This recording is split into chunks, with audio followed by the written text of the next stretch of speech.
রাজনৈতিক দ্বন্দ্ব আর মতাদর্শের ঊর্ধ্বে উঠে একসাথে বসা, বিভিন্ন বিষয়ে আলোচনা সমালোচনা, যা দেশের রাজনীতির চিরচেনা চিত্রের বাইরে। আর এমনই ঘটেছে রাজনৈতিক দলগুলোর সাথে জাতীয় ঐকমত্য কমিশনের আলোচনায়, যেখানে ইসলামপন্থী থেকে শুরু করে বামপন্থী সাথে মধ্যপন্থী দলের জ্যেষ্ঠ থেকে তরুণ নেতারা উপস্থিত ছিলেন 23 দিন।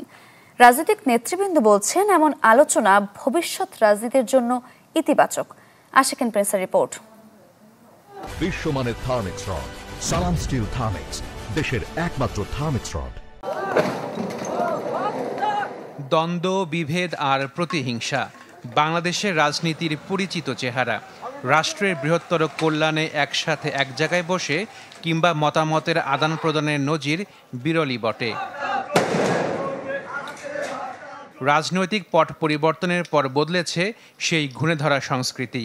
23 দিন ধরে ফরেন সার্ভিস একাডেমির দোয়েল কনফারেন্স হলের এমন চিত্র বলেছে সে কথাই, যেখানে দেশের 30টি রাজনৈতিক দল ও জোট পাশাপাশি বসেছেন, একে অপরের কথা শুনেছেন রাষ্ট্রের গুরুত্বপূর্ণ বিষয়ে।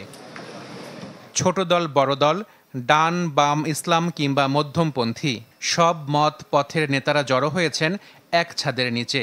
প্রবীণ রাজনীতিবিদদের সান্নিধ্য পেয়েছেন নবীনরা। যুক্তি পাল্টা যুক্তি বিনিময় করেছেন বর্ষিয়ান নেতাদের সাথে।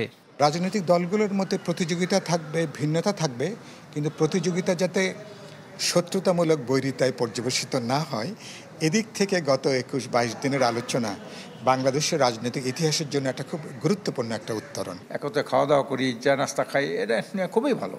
এটা ইতিপূর্বে তো এইভাবে বসার সুযোগ হয়নি এতদিন পর্যন্ত। নতুন একটা ফর্মে যেটা যথাযথ হয়, সেই ফর্মে কিন্তু এখানকার অসমাপ্তগুলো আলোচনাগুলো এবং অন্যান্য সংস্কার কমিশনের আলোচনাগুলো আমাদের চালিয়ে যাওয়া উচিত। তরুণরা বলছেন, জাতীয় ঐকমত্য কমিশনের এমন আলোচনা থেকে তারা শিখেছেন, যা ভবিষ্যৎ পথ চলায় সাহস যোগাবে। তরুণ প্রবীণ সবাই মিলে যে একটা দেশ গড়ার একটা আলোচনা হলো, আগামীর বাংলাদেশ কিভাবে বিনির্মাণ হবে, সেই লক্ষ্যে কিন্তু এই আলোচনাগুলো হয়েছে। এটা আমাদের মধ্যে একটা সুসম্পর্ক বৃদ্ধি করেছে। কালেকটিভ উইজডমের যে জায়গাটা, এটা আসলে এখানে ইউনিক, এবং আমি মনে করি যে এটা গণপরিষদ হলে যেরকম একটা আবহ তৈরি হয়, এখানেও অনেকটা সেরকম একটা আবহ তৈরি হয়েছে। জাতীয় পর্যায়ে বড় সমস্যার সমাধানে এমন বহুমুখী আলোচনার সংস্কৃতি ধরে রাখার পরামর্শ সব দলেরই। ইতিহাসের পাতায় স্থান করে নিয়েছে ফরেন সার্ভিস একাডেমি, যেখানে বিভিন্ন মতাদর্শের রাজনৈতিক নেতারা এক জায়গায় বসেছিলেন, কথা বলেছেন রাষ্ট্র সংস্কারের বিভিন্ন বিষয় নিয়ে।